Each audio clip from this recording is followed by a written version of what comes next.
Okay, this time I want to talk about the Catholic dogma about the Immaculate Conception of Mary. Um, Now, for me, this was always, I took this to be the most offensive dogma. Um, it seemed to me like the most indefensible one, right? My complaints were twofold. First, theologically, it seemed like a complete a complete contradiction to the premise of Christianity. The idea is all have sinned, we've all fallen short of the glory of God. You need Jesus to be saved. Why on earth would you just randomly say, okay, except for Mary, she's an exception to the very core premise of Christianity? It just seemed totally off the charts. And of course, my second complaint was matter of jurisdiction. Um, I mean, like the idea of the ever virgin. That's kind of hard to prove unless you have like ancient records of gynecologists, right? Um, but at least it theoretically could be proven by somebody. Or at least if nothing else, Joseph, you could ask him, hey, maybe he would know.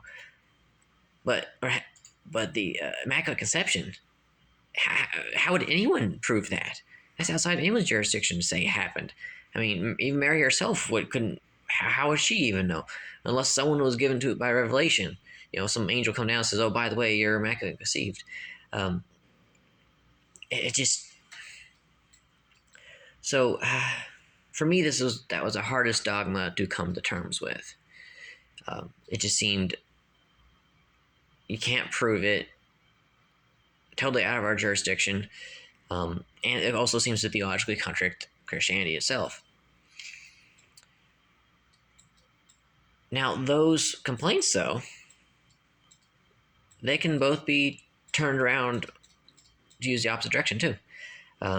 As far as, well, it's totally outside our jurisdiction. Okay, true, but that means it isn't completely within God's jurisdiction, right? Um,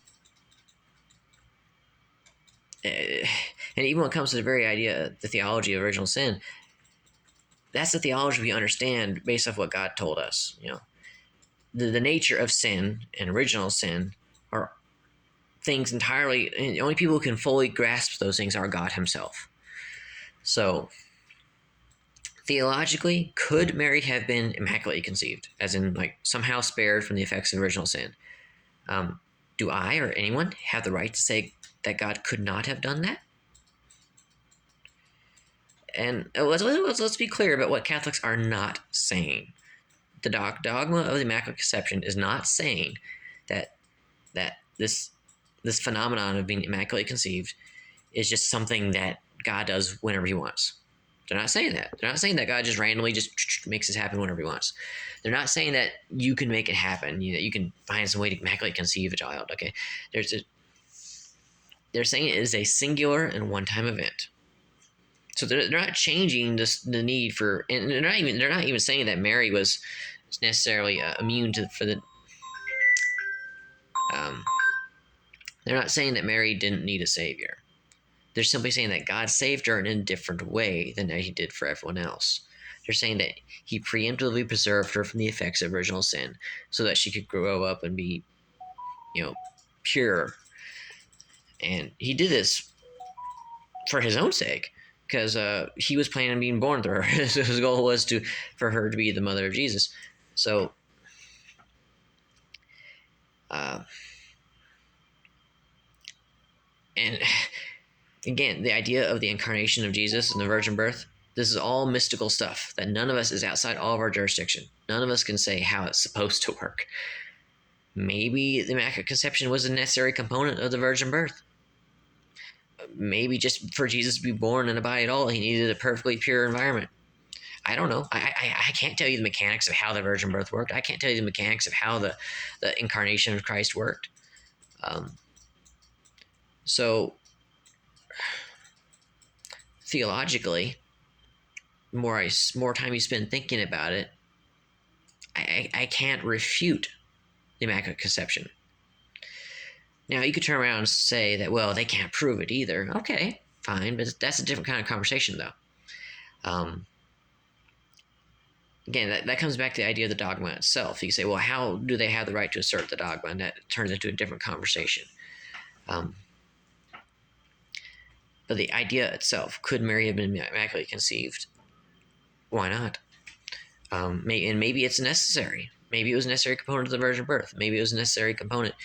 And really, this dogma is kind of it's the linchpin for all the others, really. Because once you accept this one, well, then if Mary had this unique role of being immaculately preserved, then why shouldn't she be worthy of being Queen of Heaven? If she was immaculately preserved, then why shouldn't she have been ever a virgin?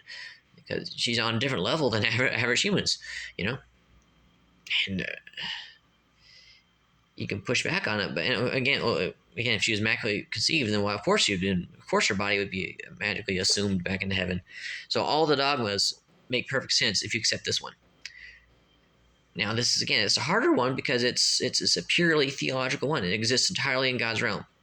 The nature of original sin is entirely in His hands to define. But because it's entirely in God's hands, how do we? You can't debunk it. You can't say that theologically God couldn't have done it, because He wrote the rules. He wrote the rules on original sin. So if there's a caveat where God can preserve someone from the effects of original sin, so for the singular one time in all the universe event of the incarnation of Jesus, then I guess He could have done it, couldn't He?